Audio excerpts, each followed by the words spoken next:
وەزارەتی تەندروستی عێراق فەرمانی دامەزراندنی 1802 دەرچووی بە شەجاوازەکانی پزیشکی بۆ پارێزگای کەرکووک دەرکردووە. لەو ڕێژەیە ئیدارەی کەرکووک فەرمانی 389 دەرچووی ڕەت کردووەتەوە بە بیانووی ئەوەی خەڵکی کەرکووک نین. دینا دەرچووی بەشی پەرستاریە لە پەیمانگای پزیشکی کەرکووک، یەکێکە لەو دەرچوانەی کە فەرمانی دامەزراندنی ڕەت کراوەتەوە. ئەو دەڵێت فۆرمی خۆراک و کارتی زانیاریان کەرکووکە، ئەمەی بەرامبەریان دەکرێت پێشێلکردنی مافی کووردە. کێشەمان ئەوەیە کە نفوسمان کەرکووک نییە، بتاقە تەمینی و بتاقە سەکەنمان کەرکووکە، ولادەشمان کەرکووکە. کێشەی ئەویان بۆمان ناوەتەوە کەوانی نفوسی کەرکووک نەبێت تەعین ناکرن ڕەفزەکرێت. ئەم کێشەی تا ئەستێش نەبووە، ئەمە یەکەم جارە ڕوودا لێرە. وەڵڵا واڵێن بێبەشین لە دامەزراندن و حەقمان نەفوتی. ئێمە لەوە ساڵێک و مانگێکە زیاتریش چاوەڕێگەین تاوەکو ئەمرەکە هاتەوە لە بەغا تەخصیصات مالی بوو، ئەو هەموو وەزع خراپی بەغا خۆتان ئاگادارن لی تاوەکو ئەمرەی دارێگەمان هاتن جا لێرە ئەوام کێشەیان بۆمان ناوەتەوە. من بێتاقی سەکەنم کەرکووکە، تەموینیم کەرکووکە، من نیشتە جێبووی ئێرەم.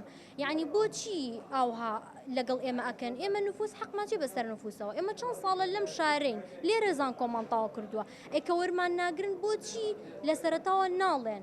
ئەو دەرچوانی بەشە جیاوازەکانی پزیشکی کە فەرمانی دامەزراندنیان ڕەت کراوەتەوە لەگەڵ ئەندامانی ئەنجومەنی نوێنەرانی عێراق کۆبوونەوە داواکاریەکانیان ئاراستەیان کرد. ئەندامێکی ئەنجومەنی نوێنەرانی عێراق لە فراکسیۆنی یەکێتی دەڵێت دامەزراندنی دەرچوانی بەشە پزیشکیەکان یاساییە و داواکاریەکانیان دەگەێنن بە وەزارەتی تەندروستی. ئێمە داوامان لێیان کرد کە ئەوراقی سوبوتیەمان بۆمان بێن کە کارتی زانیاریان بتاقەی خۆراکیان بۆمان بێنن یان نفوسەکەیان بۆمان بێن کە فلتەری بکەین بڵێن کامنی کارتی زانیاری و بتاقەی خۆراکی کەرکووک بێ و نووسراوێکی ڕسمی بۆ پارێزگاری کەرکووکەکەین وەکو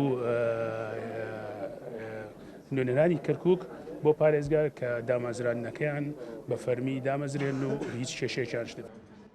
زۆربەی ئەو دەرچوانی بەشە پزیشکیەکان کە فەرمانی دامەزراندنیان ڕەت کراوەتەوە لە نەتەوەی کوردن، فۆرمی خۆراک و کارتی زانیاریان کەرکووکە، لەگەڵ ئەوەش پەیمانگا و زانکۆیان لە کەرکووک خوێندووە.